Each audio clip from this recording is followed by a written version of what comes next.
Hello, everybody. I want to welcome you to another of our signature series lectures. This is the second of the four that we will hold. We will also be having first week of April our Shakespeare commemorative week, Shakespeare and his legacy, and that will include about 7 or 8 different activities, and we'll let you know about those later. Today we're going to have a speaker who is going to deal with topics that you might say are hot button.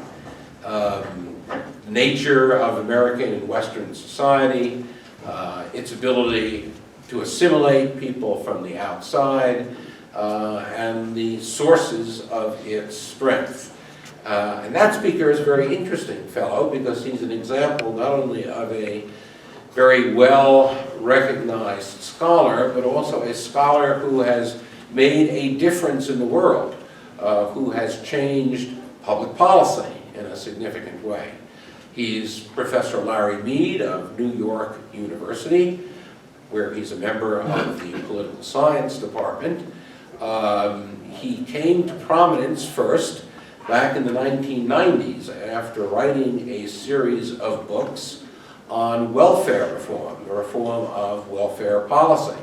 And in the mid-1990s, in a kind of coalition between Newt Gingrich's Republican Congress and Bill Clinton's Democratic administration, a set of reform measures were passed that are still pretty much in place, that were to a significant extent formulated by Professor Mead. So you're going to hear from a guy who has not only talked the talk but walked the walk with respect to public policy. His subject today is a little different from that. It's, as I said, about American culture and its underlying nature and its future. It's the result of a book that he has been working on. I've had the privilege of reading it for a good many years, and is likely soon to be published. The working title is the burdens of freedom. I have the liberty to kind of forget it because it's only a working title. The book hasn't actually appeared, but it will. And he's also the author of one of his major books on welfare policy was Beyond Entitlement. I think I got that right? Yes. I did, okay. So I'm going to quit while I'm ahead and allow you to listen to Professor Mead, and I'm sure you're going to find this interesting and at times provocative. So let's give him a hand.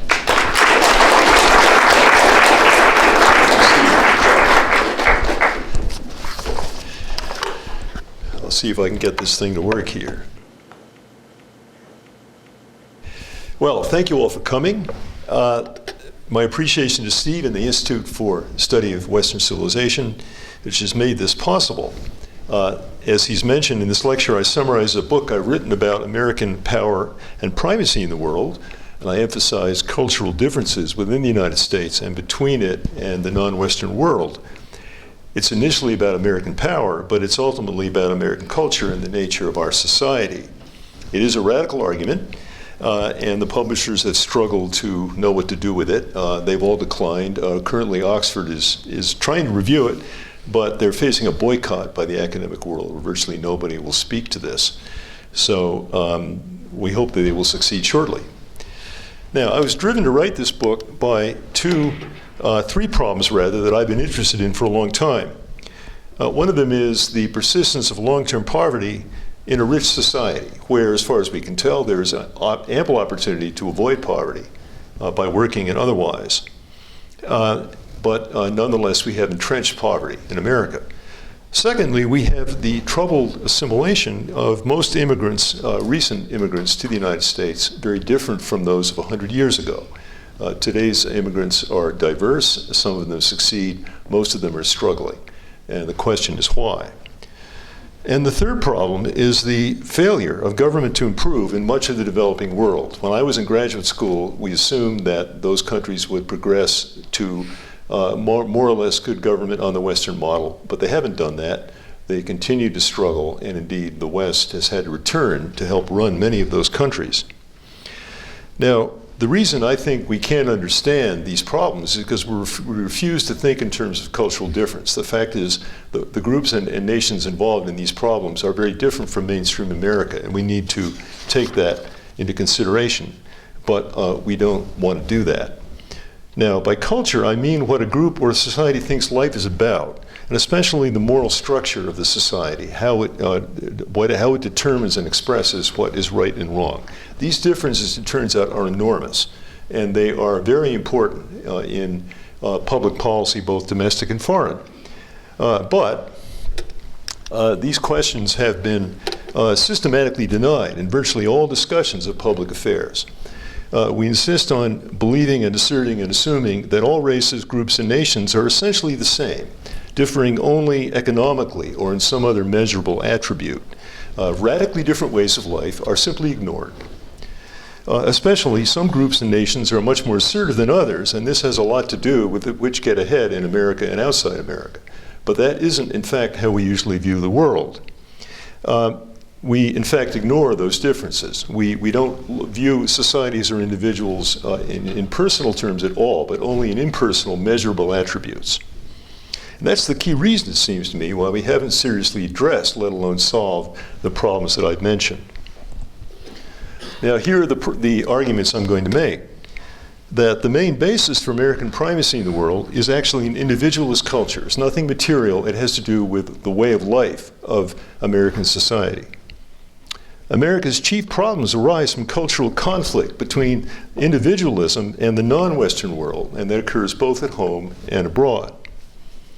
To maintain primacy, America must become multicultural, but also remain individualist. This is the great challenge. We want to reap the benefits of multiculturalism, but remain an individualist society. That is our crunch problem, and that is what's going to determine whether we remain a leading nation. Now, taking culture seriously involves some radical rethinking of how we view ourselves and our society.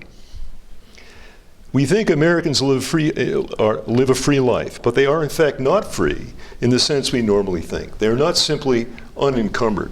They actually have many responsibilities, and it's actually the burdens of freedom which dominate American life rather than freedom itself.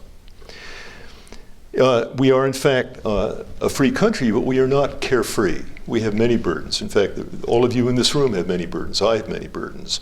We in fact assume these burdens as part of being free. And therefore, freedom is really not freedom at all. Freedom is actually a form of obligation. And that's going to be maybe the main argument. But that is not the way most of the world sees life. Most of the world understands life in terms of getting through life, in terms of survival, and not in terms of freedom, rather in terms of necessity. And this difference is fundamental, and this is really the difference we have ignored. Those differences now dominate both domestic and foreign policy issues. Now, at this point, you're probably all in a state of shock. You've never heard anything like this before. How many of you have ever heard anything like this before? Well, oh, that's interesting. A couple people. Well, I'll have to see about that. Okay, here's a brief summary of what the book covers. We first look at recent controversies surrounding President Trump and the rise of China. These are ways of approaching the fact that we have typically ignored culture. To show the importance of culture in generating wealth and power, we have to look at history and also at what Francis Fukuyama calls the end of history. I will argue that it is chiefly individualism that made the West and America rich and powerful. I will then explain the differences between this culture and the culture typical of the non-West, because these are the differences that really drive our current challenges. We'll also say something about how these differences arise, which is a key question. I'll look briefly at other factors that help to make America a dominant nation that are more impersonal in character, that don't have to do with culture, but it turns out that even these features are conditioned by culture. Then we'll turn to the social problems that we have internally, and here these problems are predominantly first serious poverty and then immigration. And in both these cases, I'll argue that these problems reflect a weakening of individualism within the United States, and that's why we should be concerned about them and what we might do about them. Although I'm not primarily talking about public policy. In the end, I think American primacy will endure. An individualist culture is more able to lead the world than a more collective culture. However, the burdens we face are going to become heavier, and that's precisely because individualism is a small part of the world and getting smaller. We are going to be burdened increasingly by the responsibilities that go with freedom. Okay, now let's look at what I call the Trump controversies. Trump has made many hostile comments about minorities and immigrants since he ran for president. These are commonly regarded as racist. However, racism I take to mean something different from simply hostility to a certain group. Racism means that some races or ethnic groups are superior to others, and furthermore, that these differences are in some physical sense inborn and therefore not subject to change or conditioning. Now, I don't believe this myself, and I don't think most Americans believe this. According to our evidence, most Americans gave up opinions like this a long time ago. But against Trump, the media are terrified, and the establishment generally is terrified that racism is taking over the country. And so they assert, on the other hand, against Trump, the idea that everyone is the same. So against racism, we have the ideology of sameness, according to which all groups and all nations are essentially the same, differing only in opportunity, economics, wealth, power, measurable attributes, but not anything about their nature, attitude, view of life, or whatever. Now, I don't believe this either. I don't think most Americans believe it. And one of the reasons they're voting for Trump is that they want greater candor in dealing with group differences within America and around the world. And I believe, and they apparently believe, that we can discuss those differences more honestly without becoming racist. It isn't, in fact, the case that to do that is racist. In fact, I'll argue just the opposite. So what I believe against either racism or sameness is what I call cultural difference. Races and groups don't differ inherently, and they aren't all the same, but they do differ culturally.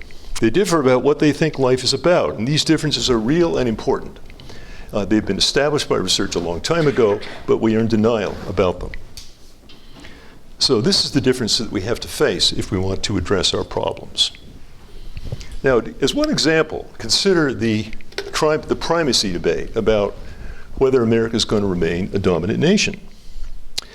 The usual view of this question is economic and pessimistic. Many observers say that China or India will take over American leadership in the world because their economies are growing larger than ours. And the response to that is to say, well, okay, that's true. However, America is still leading in several specific forms of power, so we shouldn't be too concerned. Now, either of these views, neither of them says anything about the nature of the countries, nothing about culture, nothing about ways of life.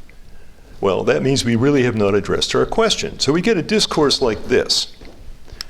We say, well, look at overall wealth. China has overtaken America in terms of GDP. This is calculated in terms of what's called purchasing power parity. In current dollars, the U.S. is still ahead. So we see that, we're alarmed by that. But then if we look at GDP per person, the United States is still way up there. Only a couple of small countries are ahead of us, but large countries, the Americans, are still much the richest, and China and India are way down. So what are we worried about? And then we have something called soft power, which is, here's military power. We're way ahead in terms of military spending compared to any other country. And finally, we have what Joe Nye calls soft power. Oh, here's a sign of military power. I like this slide. We name our presidents over our ships, our great carriers. We name them after wartime presidents like Lincoln. And we have 10 of these carriers. No other countries approaches this. So militarily, America is absolutely dominant. And then here's soft power, which means the uncoerced admiration that other countries have for American values, institutions, and history. And here's a recent assessment. The United States is third in the nation, third in the world. And indeed, just last year was first. And other countries way down. China, as you can see, is 25th. So what are we worried about? Well, here's a bunch of authors who talk like this. I'm dissatisfied with this because there's nothing in there about culture, about ways of life, about what a country is really like. Hang on a minute, we haven't got there yet. So we haven't in fact addressed the attributes of countries that make them in fact powerful long term, which have the internal characteristics, not matters of money and military power, but simply culture. That's what we have not addressed. Okay, yeah, here's what I was saying just a moment ago. What are countries really like? Well, Western nations have traditionally been the most assertive in international affairs, but also the most civic and supportive of international institutions. And as we'll see, that's rooted in their culture. It has to do with the moralism of their culture, the sense that we must do good, we must do the right thing. The non-West has traditionally been more cautious, less civic, less international. Do we seriously think that a country like that is going to take over from a country with the attributes of a Western country? I think not. But we don't seriously reckon with that. There's also denial in domestic social policy. Typically, experts say that the poor and immigrants have unusual social problems because they lack equal opportunity within America. Now, I've spent 40 years studying poverty and welfare and seeing how we might overcome them. And I assure you, the evidence for this is in fact very weak. It isn't easy to say why groups remain poor long-term in America where there are jobs available. Most people are well above the poverty line. It's not obvious how this happens. There's no easy explanation externally to the groups we're talking about. The real difference, it seems to me, is that the heavily poor groups, on average, lack the assertive and individualist mindset that it's necessary to survive in America and to get ahead. And that mindset is in fact the main obstacle. That is in fact cultural, and it's not easy. It's not as if there's something they can do to solve it overnight. On the contrary, they have to change their view of the world, and that's a gigantic challenge. So expanding opportunity for them is less helpful actually than improving social order. That's actually the best thing we can do for them, and the reasons for that are actually cultural. Immigration, for its part, we must be limited primarily because we want to make sure we preserve individualism in America. Well, I'll go into all this a little bit later more fully. So the later chapters argue, essentially, that an individualist culture is the main reason for European, then British, then American leadership in the world. Other routes of power are secondary. And the chief threat to American primacy is actually our social problems at home. These are the things that are likely to overtake our attention and make it impossible to lead the world. So American primacy will continue but become more burdensome. Now let's turn first to history. America is the child of Europe and especially of Britain. That fact is very clear. America is an offshoot of Western culture. Western history establishes pretty clearly that an individualist culture has been the main force behind Western and later American primacy in the world. From its earliest times, Europe showed a restless quality of constant change and improvement at the individual level, collective level. Throughout the society, you see this ferment, this desire to change and improve. Even during the Middle Ages, the temperament generated growing wealth and also a stronger government until by the 16th century, Europe had overtaken regions like China, which had previously been richer and more developed. And then within Europe, Britain became the strongest and richest country mainly because it was the most individualist. It really had only one competitor, and that was the Netherlands. The British were bigger and stronger, and they came to be the leaders of Europe. And then they founded America, which is the decisive event in the Western, really all of Western history is the foundation of America. And the fact that it was founded by the British is extremely important. Here they are winning the Battle of Quebec in 1759 against France, which gave them control of North America.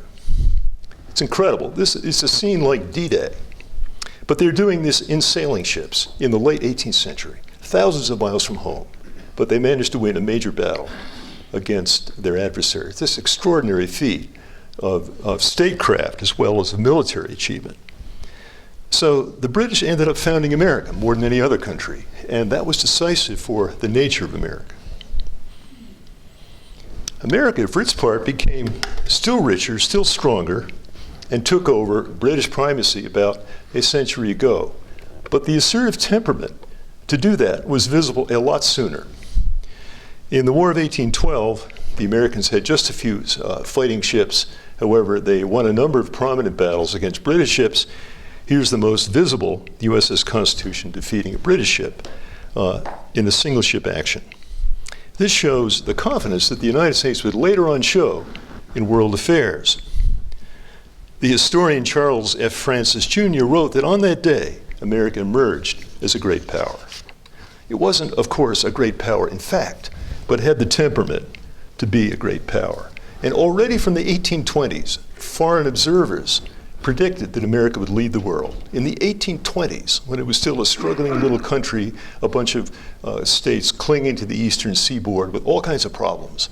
But the world could see the momentum. They were judging the nature of the society, and that was decisive, the very thing which we ignore today. Meanwhile, the non-Western world develops very important civilizations. It's a focus of great interest and importance, but these civilizations show nothing like the same dynamism, the same will to change and improve that we see in the West, also much weaker government. There isn't the same rapid growth towards ever greater wealth and power. Countries like India and China tend to take on a characteristic form early in their histories and then change essentially not at all, or very, very little, until the 18th century when they face Western power, and the 19th century. And the main reason for this is that these non-Western cultures lack the same inner-driven impulse towards constant change and improvement. That we just don't see that. It's not coming. There is change. It becomes quite radical in the 20th century, but it's driven from the top. It's driven by the leaders and not by the ordinary citizens of the society. Now, in recent years, in recent centuries, several Asian nations, led by Japan, have become much richer and more powerful, but they've done so largely on a non-individualist basis, calling upon the collective and obedient qualities of their societies they've been able to mobilize to become richer and more powerful. That's another way to get rich. So essentially, today's primacy debate is actually a contest of cultures, not simply of economics. And this is the dimension that the current debate totally ignores. Now, here we get back to Fukuyama. Culture is also more important than political differences. American primacy isn't fundamentally due to the fact that America is freer than other countries. That's what we tend to think. These other countries are authoritarian, they restrict politics, they restrict the economy, they don't allow freedom, and the American secret is freedom. I think that's illusory. The key is actually individualism, not freedom. It's a form of society in which there is freedom, but there is also obligation. And it's the presence of obligation assumed mostly voluntarily by individuals that actually is the American secret.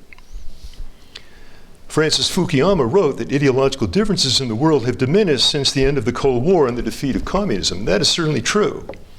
That's what he called the end of history. Today, hardly anyone is against political or economic freedom, at least not openly. And today, of course, we have, it may appear as if there's deep ideological combat in Washington, the parties are polarized, but actually the ideological differences are a lot smaller than they were several generations ago. Our parties are not actually deeply in disagreement about how to run the country. It's a struggle for power, not really for a certain view of life. So the deepest divisions in the world today are no longer economic or ideological. They have to do with culture. They have to do with the difference between the West and the non-West, both internally and around the world. That's obviously true in the primacy debate. The contest with China is essentially a cultural one, I think, but it's also true of our most important domestic issues, as I'll show later. And that's what Trump is really doing. Trump is demanding that we face more honestly the cultural differences within America, which are troubling to the nation. So now let's look more closely at what the cultural differences are. Again, the difference between the West and the non-West is a crucial difference that's been ignored in commentary and scholarship for decades. The US has a Western culture which is individualist and civic. Its tendency is to be confident, competitive, assertive, inner-driven. Life is lived from the inside out, People take personal goals and values and attempt to realize them in the world. That's what everybody in this room is doing, or you wouldn't be here. And that's unusual. It turns out to be that's quite distinctive. And the moral structure of the West is moralistic, and that is people internalize early in life a set of principles about good behavior which they think of as abstract, as general, as true in all circumstances, applied to all people. It's really independent of context. It has to do with what you think is true. It's like the Ten Commandments. They're floating in the void out there, and we must somehow be true to them. The non-Western way is much more collective and less civic. It's more cautious, adaptive, passive, reactive, outer-driven. In the non-West, typically life begins from the outside and comes inward. It's outer-driven. You receive your directions really mostly from the society, and you conform to that. That is the difference. Ethics are situational. They're very they're contextual. They're conformist. To do the right thing means largely to conform to what other people want you to do, the people around you in particular. There is a moral structure, but it lies much more outside the individual rather than inside, as in the West. These slides dramatize the difference. In approaching the world, the Western culture is the more assertive. Individuals seek to control their environment to achieve their own goals. Whereas in the non-West, the culture is more adaptive. People adjust to the demands of the environment. They don't usually seek personal goals. They seek adjustment and harmony with the environment.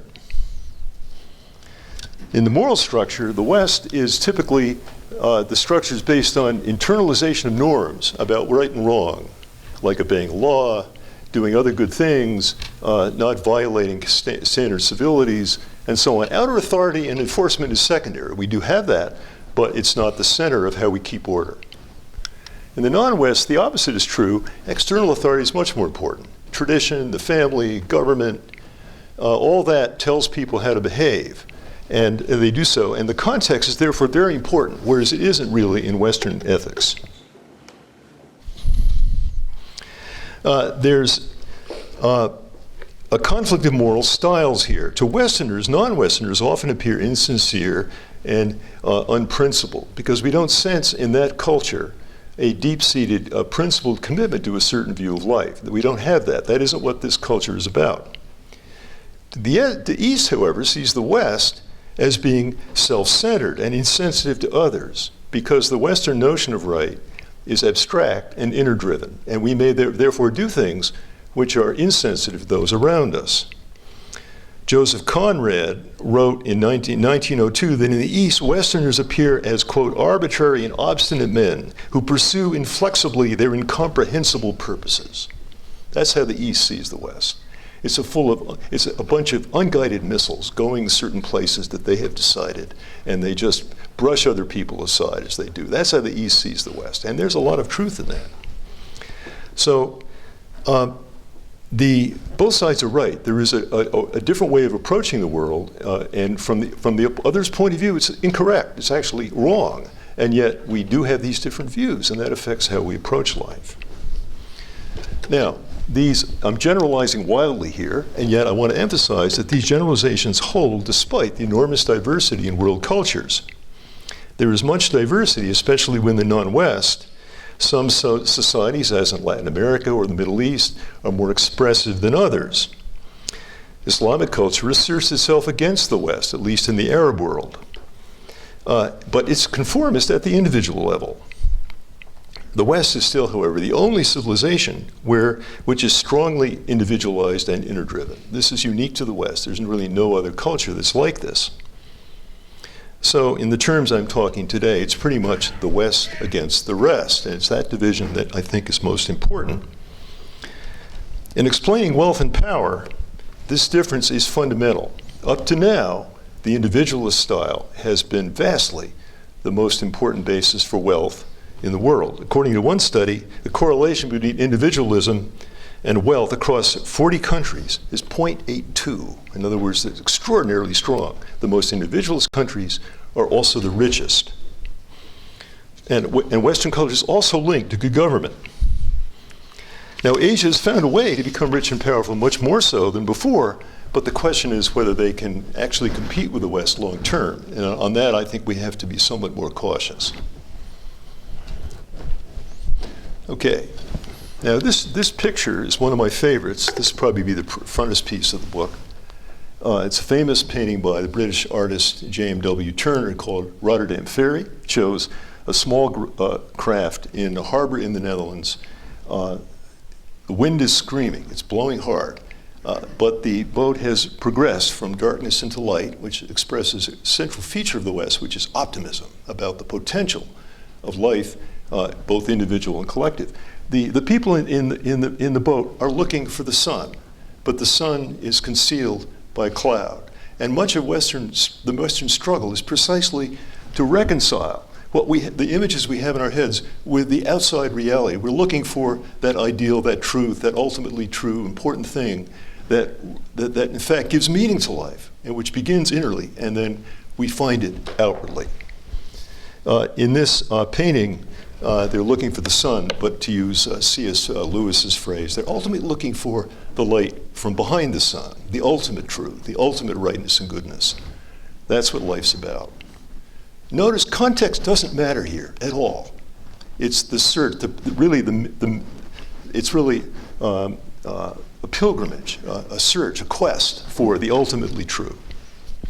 But in contrast to that, the East tends to seek harmony with immediate reality. The idea isn't to override it with some mastery, some vision and purpose. Rather, it is to come to terms with reality as it is. That is the wise and the true thing. The East tends to view Western assertiveness and Western abstractions as arrogant. That isn't true. It's actually a deception.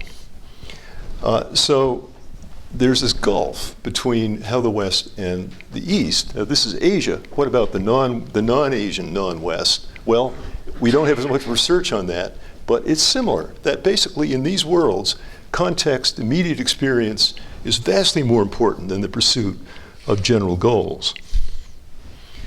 Now, these are the authors I've drawn upon in making these generalizations. And what's remarkable, some of these are famous names, Max Weber, Hegel, but some are less well known to you. I'm sure they're recent scholars who are more rigorous in many ways than the classic authors. But they are enormously agreed about the basic contrast that I'm focusing on. There's essentially no dispute in this literature that there is this contrast. And there's also no dispute, although it's less prominent, that it's important from a practical point of view to pay attention to these differences. It makes a huge difference in public policy. But again, we have ignored all this. Now, caveats. The difference between West and non-West is a relative one. It's not absolute. It's a difference of degree, although a large one. Both of these are generalizations. There will be some individuals in every society who differ, who are not individualists in a collective society and vice versa. That will happen. Also, culture is malleable. It's not cast in stone. It's based on socialization. Essentially, people adopt the culture in which they are raised. I have 2 children adopted from China, but they're not Chinese. They are being raised in a thoroughly individualist household, so they are Westerners. And their whole view of the world is a Western one.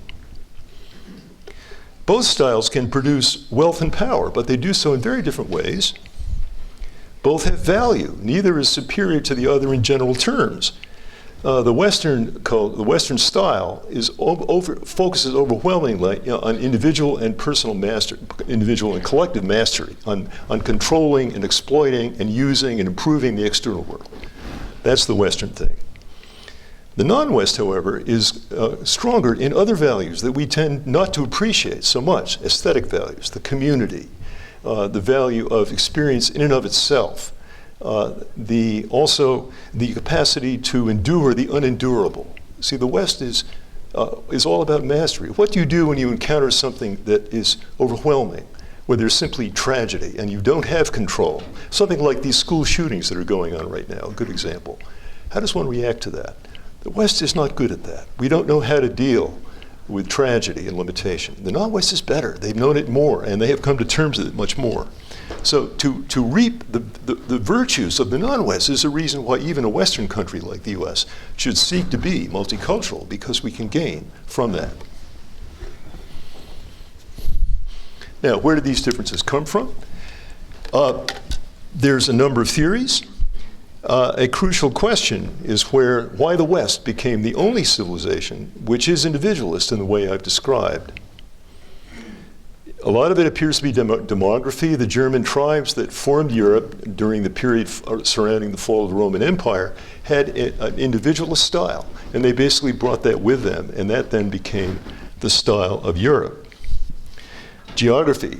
Europe was distant and protected from Asia, and therefore was not so vulnerable to the invasions that came from Asia, like the Mongols and the Huns and other groups. Classical civilization is an important influence. The biblical religion, Greek philosophy, Roman law, the Roman tradition, all of that promoted an individualist view of life. Also Europe, because it was fragmented both within countries and across countries, never developed centralized power. There's nothing like the Chinese emperor in Western history. Protestantism liberated individualism more fully than before, and eventually Britain extended individualism around the globe through their empire, including in America. And in the United States, it was crucial that the founding influence on our culture came not simply from Europe, not simply from Britain, not simply from Protestantism, but from the most extreme Protestants the world has ever seen, which is the Puritans. Here they are setting off to found the Massachusetts colony in 1620. This is, in my view, possibly the most pivotal moment in all of world history. This group had more influence on the world than any other small group in history. And they did it because they put their stamp on America. They weren't the only group involved in founding the country, far from it. There were a lot of other groups from Britain, from other countries, blacks, Native Americans, all of them were involved as well. But the key thing the Puritans brought was moralism, this intense devotion to an inner set of principles and an insistence that the real world correspond to those principles. That is, in fact, the true founding of America. In de Tocqueville's Democracy in America, he treats these people as the true founders of America, not the political founders like Washington and Jefferson. They're important, but they don't have the impact on the culture that the Puritans had. I think the fact that the Puritans got on the ground first and gave their impulse to the culture is the essential reason for Western primacy today. Now, there's some other bases for American power. Here are three that I deal with in the book, and those who talk about these factors often think they don't have to discuss culture, but in fact, and these other factors matter. I'm not saying they're unimportant, but the way they had influence is actually strongly conditioned by culture. Let's look first at geography.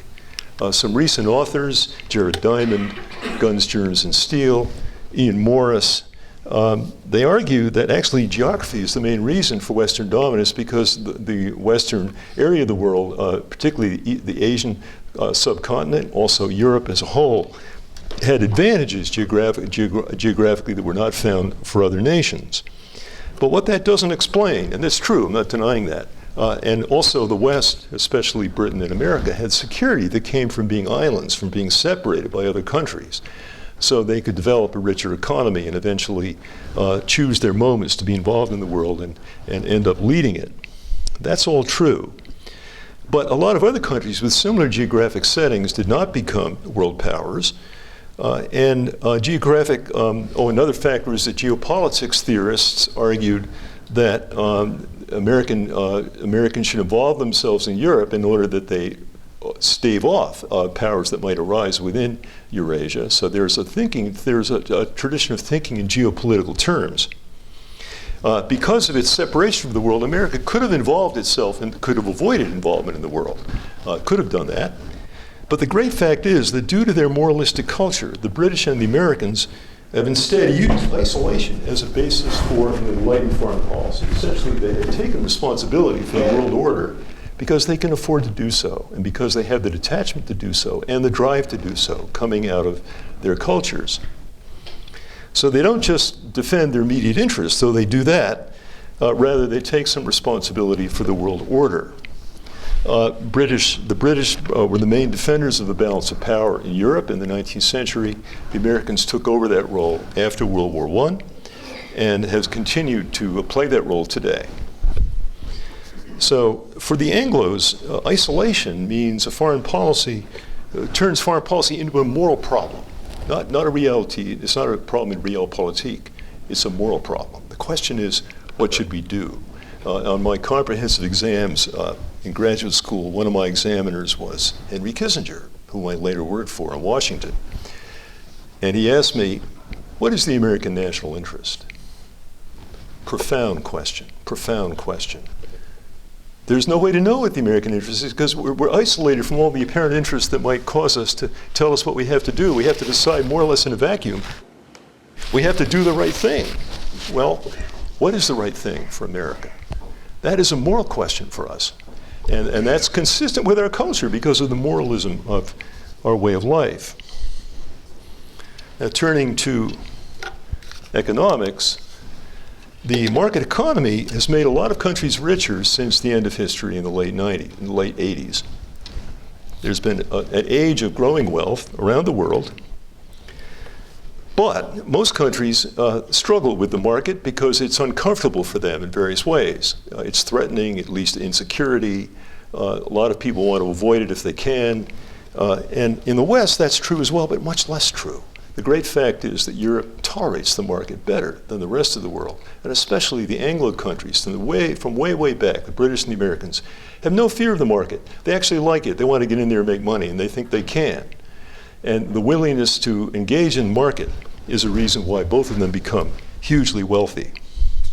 So culture affects how receptive you are to the market. The same for China. China's gotten richer by exposing itself to the market, but there's a lot of resistance within China to that.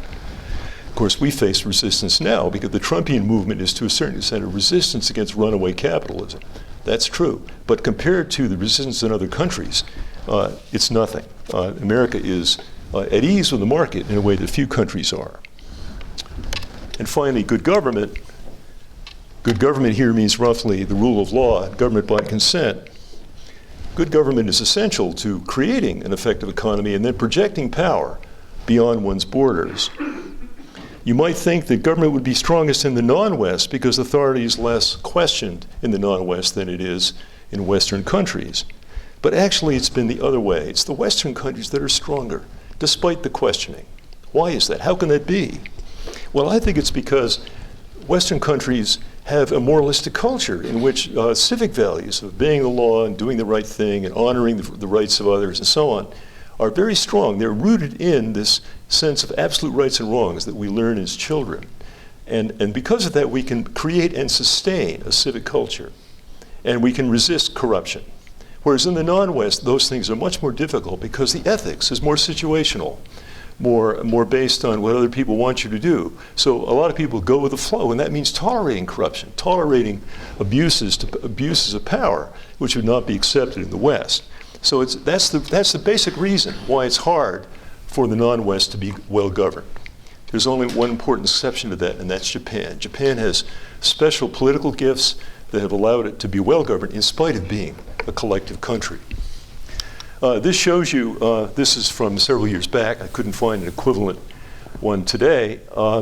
There are several indicators of government developed by the World Bank. Here's one of the broadest one, government effectiveness. And the strongest countries are all Western. And the rivals to the United States, India, China, are way down. They're not governed in any way as well as the West.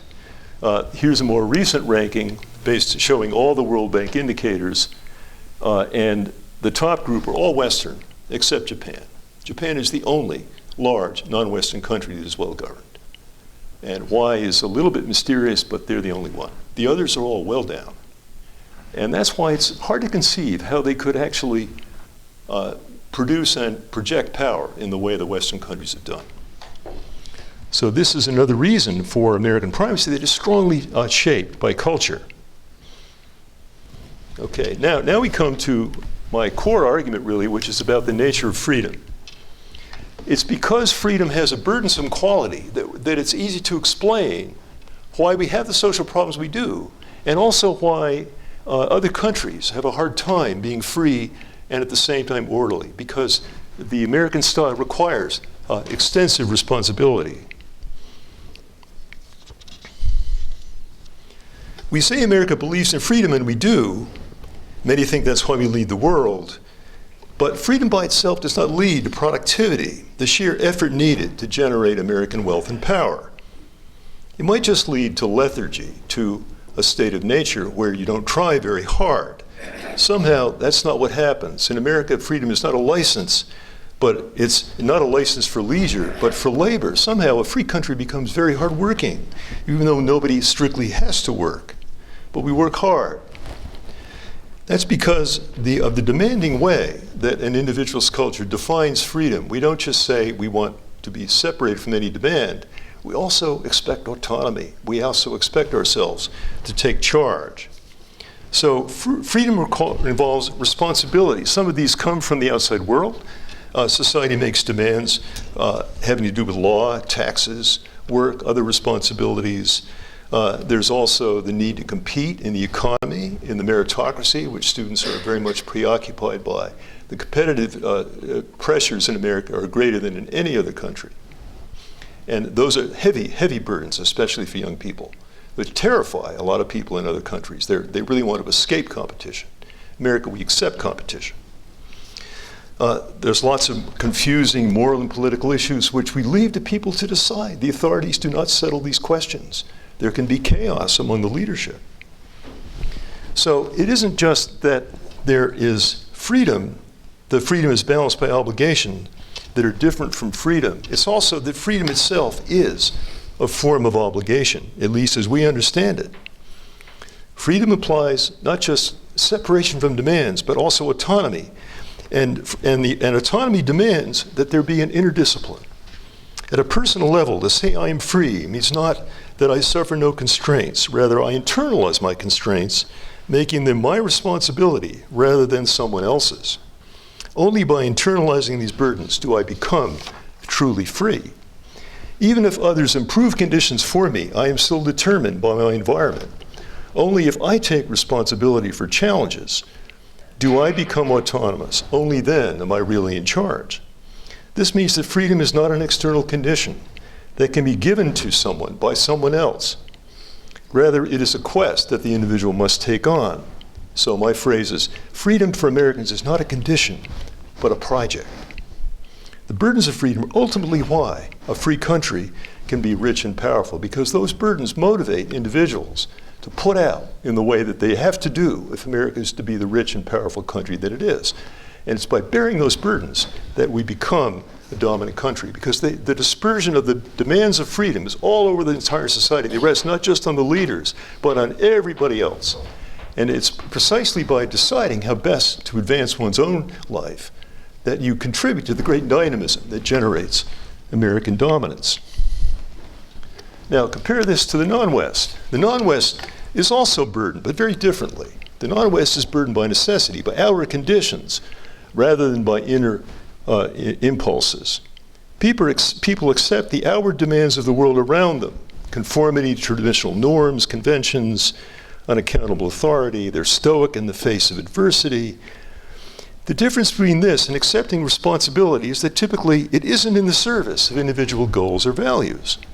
Rather, the individual simply identifies with a society. Passivity, we say, will just be imposed on these people. If they could only come to America, they would suddenly become individualists. No, we're talking about a way of life here. It's not simply imposed on people. It is in a way easier than the Western way, because the burdens are outside, not inside. Public institutions are weak because they don't rest on a moralistic culture that links the rulers and the ruled. Leaders and led do not share obligations to good government and enforce them on each other, as occurs in the West. Rulers are self-seeking, but rebellion against them is also uncivic.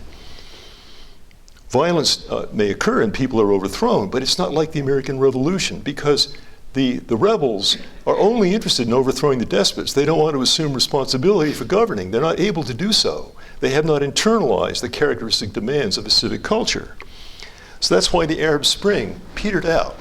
we overthrow some despots, but then they come back because only despots are able to rule in the non-Western world. Only they are able to, in fact, assume some responsibility. Everybody else is struggling against necessity. They're not responsible for anything. If it's necessity, then you have no choice. And if you have no choice, then you're not responsible. This shows the contrast. Typically, in the non-West, the barriers people face from the society are external. People assign power to the environment rather than to themselves, so they endure. This is where the Stoicism comes from. And then they wait for change. They don't make it happen, they wait for it. In the West, however, people internalize barriers as challenges and then act for change. So the Western way assumes that people can take on responsibility for outward problems and then make change. So there's a paradox here. And the paradox is, in America, we have outward freedom, but it rests on obligations that are internalized at the individual level. Society can be free only because individuals are bound. The basis of freedom is individual responsibility. Social problems arise primarily because there is non-responsibility. There are groups in the society who do not accept the characteristic burdens of freedom, and therefore their lives fall apart. In the non-West, unfreedom rests on a lack of obligation at the individual level. Those societies have to be more conformist and impose authority because individuals do not impose authority on themselves. They wait for it to come from them, from the environment. So underdevelopment in these countries occurs because there isn't any good way to make anybody put out the extra effort needed to become richer. The collective and the internal motives for change are much, much weaker than they are in the West. Okay, now let's turn just briefly to social problems. These are the problems that have had a lot of focus in recent politics. And I see them all as arising primarily from the weakening of individualism at the bottom of society. Inequality has focused mainly on the very top of society, the 1% who are the most affluent, but equally important are the gathering problems of the lower income population. They are not able to fulfill the characteristic demands of the society, which again are great, which are not at all simple. We have here a withdrawal of employment. This shows falling work levels, especially among men, and particularly young black men. Work levels are falling in America. We no longer have the same work levels. We used to have higher work levels in Europe. We're now below Europe, primarily because men are dropping out of work. Then marriage is also declining. This shows rates of births to unmarried women by education levels. And what sticks out here is the top line is for women who have less than a high school degree, and 2/3 of births are now outside marriage. Whereas among the college educated, 9%. Has hardly increased, whereas for the others has been this dramatic breakdown of the family. So that represents a capitulation, a loss of individual control. Poverty is, to a large extent, I'm talking here of serious poverty, not simply transient poverty. It's due, in the first instance, mainly to low work levels and also the breakup of marriage. The seriously poor are simply much less responsive to opportunity than was true 50 or 100 years ago. They simply do not seize the opportunities that are available. And that's because to do so would require responsibility. The whole American idea of equal opportunity or open opportunity presumes an individualist temperament. But that's precisely what is now at risk, what is now in doubt. So the mere presence of opportunity does not produce effort to overcome poverty. And that's because the heavily poor are mostly groups that originated outside the Western world. Blacks, Hispanics, Native Americans, those groups are all struggling to deal with poverty because they have a hard time assuming responsibility for their futures. They're used to responding to demands from the outside world, but now that there's freedom, they have to decide what they want and organize their lives accordingly. And that's something they've had a great problem doing. The problem isn't primarily that people are dependent on government. It's rather that they're dependent on the environment in a larger sense. Even if we abolish the entire welfare state tomorrow, it would change the poverty problem hardly at all. People would go on struggling, go on muddling through, go on surviving from day to day. They would go on struggling. They would not suddenly become individualists involved in getting ahead. No, that's too tough. That demands something that they find very difficult. The best response is probably what I've called paternalist policies, which are directive, where we help people, we give them new resources, but we also tell them explicitly how they should behave. We tell them, you should work, you should get through school, you should obey the law. We do not leave them free. In fact, what these programs do is provide some of the external structure which these groups need to live coherent lives. They're not yet ready for freedom. We hope the day comes when they will internalize those imperatives deeply enough so that they can be, in fact, left on their own. And then in fact, they will be free the way most Americans are free. They are free because they are inwardly bound. The immigration question is very contentious. It's mostly about illegal immigrants, but a cultural perspective, I think, gets at what is really at stake here. We seek a multicultural society. I take that to mean a society that is culturally diverse, that reflects contributions by many groups, Western and non-Western, but also a country that remains individualist because of the importance of that for generating political and economic dynamism. Today's immigration is challenging because it comes mostly from the non-West, and the danger is that it's coming at such a rate that it will be difficult to assimilate the new groups and maintain an individualist culture. That is the fundamental problem. Without going into detail, I have various things that I would do to reduce the immigration flow. I wouldn't end it. In fact, the prescriptions that I would make are rather similar to what other conservatives are making about immigration. What's new here isn't really the policy conclusions, but the cultural argument I'm making for it. Nobody else has dared to say this. Nobody else has dared to say the real issue in immigration is culture. It's the preservation of individualism. Now, so what is the bottom line here? Well, I think American primacy will endure. Asia will become a major power, but its development will be limited because of the fear of freedom and the inability of those societies to tolerate large-scale innovation. That is more possible in the West because the West is able, for cultural reasons, to reconcile order and freedom. Asia cannot do that. American primacy will endure because of the greater innovation of our economy and also a stronger government. Because you are able to project force, we're likely to remain the dominant nation. But much is going to hinge on cultural change.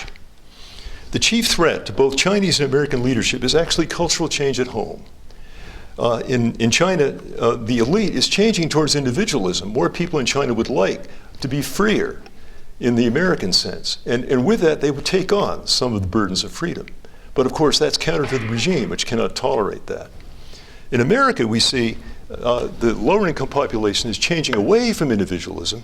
That's true for the long-term poor, also true for parts of the working class, which are giving up the traditional disciplines of free life in America. That's very threatening. So we have to try to turn that around and make sure that people once again proceed to bear the burdens of freedom. So I still think, though, America is likely to prevail, and ultimately it means that freedom implies responsibility. Only a moralistic country is really able to lead the world. Here's Atlas carrying the globe. It sounds paradoxical, but the impulse to do good and take responsibility fell most strongly precisely upon those who are free and who bear the burdens of freedom. America never set out to rule the world or to lead it. Never. But we have to, because only we are able to assume a responsibility broader than ourselves. And the great question in the background is why only the West took on the burdens of freedom. Why did other countries avoid them? Why did whole civilizations avoid them? There is no other culture that has said we are free, and yet we are also responsible. And that is finally where we end up. With freedom flows, with freedom goes responsibility. And if my ultimate reason for this is we didn't ask for this, but that's just the way the world is. And if we don't like it, our quarrel is with God. This is ultimately God's doing. God has set up the world in such a way that only the West can lead. Only America really can lead today. And we have to do it, or there will be a total breakdown. So, at this point, you're in a state of shock, and so I now solicit your outraged questions.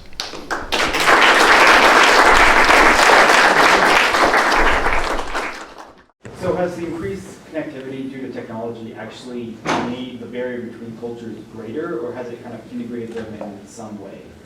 It's clearly made the economies more interconnected. That's true. I doubt that it's changed anything fundamental, because I don't think it means that the high-tech economy doesn't mean that a different country now becomes innovative. No, America is still the most innovative country. That's because of the enormous capacity for innovation that goes with the individualist culture, where people are able to seek their own direction and pursue it. That's not something people choose to do in most of the world. So we're likely to remain dominant for that alone. Any other comments? You're supposed to disagree furiously. Yeah. Yeah, stand up if you can. Yes. Thank you, sir. Remarkable talk. Thank you very much, sir. In contrasting East and West, I suppose, the question arises to me, who owns Mead? And it seems in the non-West, they would never ask that question. That's right. That's right. In a non-individualist society, people don't think of themselves as separate from the collectivity. They lose themselves in that, and from that springs both their responsibilities, which are collective, and also their freedom from the individualized choices that we make. So they don't have to decide all the questions that we have to decide. So you're a citizen, and so you're certainly in charge of your own life. At the same time, you're part of collectivity, which makes demands of you. So you're not free in the sense of carefree. Is it possible to make a moral evaluation of that situation? I don't make that myself. I don't say the West is superior in any general sense. You can argue both ways. The main thing I'm concerned about is simply admitting that we do have these cultural differences. Yeah. Thank you, sir. Comments? Yeah. So you touched a little bit on having a sort of conservative view of immigration policy. Yeah. To what degree do you think American society and government is responsible for the successful integration of immigrants coming in from these more collective societies? Initially, entirely, because they do not, when they come in, have an individualist idea of responsibility. That's what's the most frustrating thing about dealing with poverty and immigration, is that the groups involved, we cannot say to them, you ought to do different and better, because that implies a responsibility at a personal level, which they don't have. And they can't have, really, coming from where they're coming from. So I think what we have to do is, initially society must assume responsibility, but then we must, through our education programs and the civil society and other measures, inculcate a more individualist view that certain obligations come with being an American. And these are general kind of responsibilities that are not contextual, not based on the family, not based on tradition, but based upon the civic cultures that we have. And those responsibilities are specific to them, and they are accountable for those things. Once that's internalized, it becomes possible for immigrants to be regular citizens, to behave because of the inner boundedness. They can then be outwardly free. Thank you. Yeah. If realizing inner goals and values is important to the preservation of an individualistic culture, is it possible that our schools are going in the wrong direction in the sense that we're putting emphasis on community values, read right, get the math right, and so forth, but if it's finance or gardening or shop or music, things that would encourage individuals to develop their own uniqueness, are we sort of going in the wrong direction? Well, I think the schools do both things. I think in the earliest years, the focus has to be on learning the right stuff, the things that Americans just take for granted as a set of moral obligations and also basic competences. But after elementary school, from that point on, you start shifting towards a focus on questions that involve more choice by the individual. You also want to promote that, so it's only because people have absorbed these basic civilities that they are then in a position actually to decide what they want to do and decide for themselves what's right and wrong. So the strongest schools begin to pose questions They enforce good order and good behavior, but they also pose questions that students have to face in very early grades, and they do not offer answers. See, whereas in Asia, most of the non-West, the answers are clear. You were given the answers, but no questions. In America, you were given the questions, but no answers. And that's characteristic of the culture. Yeah. You spoke about how the puritanical pilgrims, they really brought in their influence and had a big stamp that they put on America because they were able to bestow a common morality to the people. Yeah. How would you say we would go about restoring morality to a culture when instead of worshiping the same God, which they were back then, it's kind of there's a whole lot of different idealizations essentially. Some people worship celebrities, whereas others will worship God. Yeah. I'm not sure to what extent the Western style depends upon religious belief. Historically, it certainly did. There's no question that the formation of the individualist style owes a tremendous amount to the Roman Church and then the Protestant churches. They basically created a moralistic culture in which certain norms are taken seriously. At the same time, individuals had enormous freedom to decide what life was about. Do we still need religion in a usual sense to promote that? I'm not sure about that. And if we do, various faiths perform that role. Judaism, Christianity, Islam, at least in America, all play that role. So that's a good thing. I think religion is definitely, and in fact, America is one of the more religious among the Western countries. It's less so than it used to be, but it's kept quite a bit of religious commitment, and that is related to individualism. Yeah. So you mentioned on slide 22 how non-individualist countries tend to have weaker governments. Could you kind of elaborate what you meant by weaker governments? Well, primarily that they don't achieve the rule of law as fully as we do, and they don't have as great government by consent. That is, the society is not able to exert authority over the government.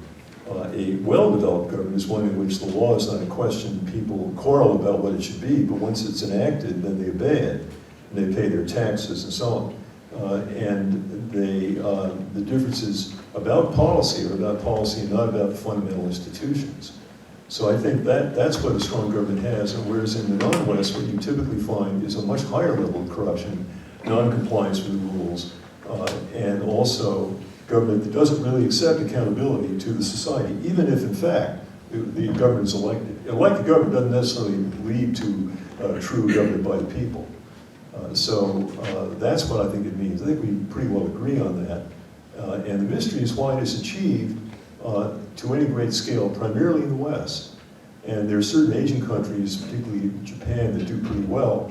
But in general, the non-Western world is not able to do those things. And more importantly, there isn't the same improvement over time that you see in the West. In fact, what you see is a fundamental problem that I think is related to cultural difference. Yeah. Your position here seems to be a significant departure from, say, Washington's farewell address, that we would encourage liberty everywhere, but we would only defend it on our own shores. Yeah. And I think Washington's position has a sense of limitations that even if in an individual case, helping somebody might be a good thing, that doesn't mean you can do it everywhere or anywhere that it comes up, and you have limits due to limited resources. I agree with that. Washington's view is one of several views about how America should relate to the outside world. There's an excellent book by Walter Russell Mead, No Relation, or he says actually we may be distant cousins, but in any event, he argues that Washington's view is one of, I think, 4 positions that he finds over American foreign policy. And the other 3 are more ready to countenance intervention abroad for various reasons. And I think what we found is that Washington's view is not sufficient. What Washington didn't deal with was problems outside the Western world. See, in his world, all countries were Western. That's all that he knew. That's all the Americans did. The only significant countries in foreign affairs in his time were other European countries, which were all highly developed in political terms. So to say that we should be free of those countries is quite plausible.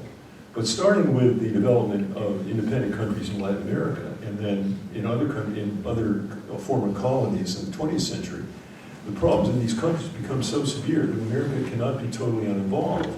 And we and other Western countries have ended up having to try to deal with the problems of these countries because they're unable to govern themselves. And that's a reality which I don't think we can simply ignore. Yeah. So it occurs to me that there are two groups that are struggling and might benefit from policy interventions. The white working class of Charles Murray and then the non-Western immigrants. Do we need the same policies for both groups, or do we need to make a distinction? I think there's some differences. The white working class that's dropping out has a more work history, and for them, there's much of what we need to do is prevent them going on disability programs without reason and require that they go back to work. That we can do without great changes. For the long-term poor, I think we need something more paternalist, where we combine support with direction. And that's the area where that's where most of my policy thinking is going. And I think that those programs do look good, but it's going to take an effort to implement them on a general scale. Welfare reform was successful in requiring welfare mothers to work, although there's some problems that occurred recently in that area. But what we don't yet have is any equivalent for non-working men. For poor men, they're not working. For them, we need also, it seems to me, a program, a mandatory work programs where they have to work, but at the same time we help them work and we also subsidize wages. That's where society's headed. I wrote a book on that. I think that's the best hope. I don't know that we need to do that for the white workers, but they are unfortunately heading in the same direction. They are becoming, they're giving up individualism and its burdens. Yeah. Yeah. So has the difference between individualism and kind of this unity in this kind of group thought, do you think that has led to the fact that in most European countries, and especially in, I'm thinking possibly in Asian countries, that the cost of higher education is much lower? They value that. They put more resources and effort into actually making sure everybody can get some kind of higher education.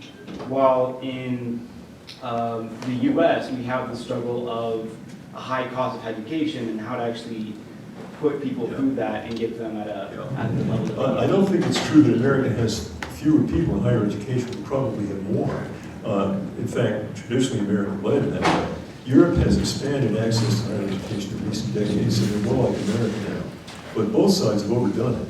We have too many people going to college. We have more people who should be going to technical education because we need more skilled workers. So that's part of the solution to the problems of the working class, is to allow them to become more skilled in traditional trades, electricians, carpenters, that kind of thing. And also to help run high-tech manufacturing, which is a possible frontier for America. So there are ways in which we can improve as a working class. And that is, I think, what we have to do. We have to primarily not so much improve education at the higher level, but rather to have education that comes after high school, but isn't college in the traditional sense. It's rather focused on the skills you need to get a good job. That's, I think, the thinking now. Any other questions? Many of you are saying, "Oh, this is crazy." That's reassuring. maybe some of you are saying that, but I want to emphasize how novel it is to think of freedom in terms of obligation. But if we do that, we can then understand both why America became a great country, and also why some parts of America are having a hard time with that, because this is not the way that they were taught to live. They really have to adjust, and it's going to be hard. Thank you very much.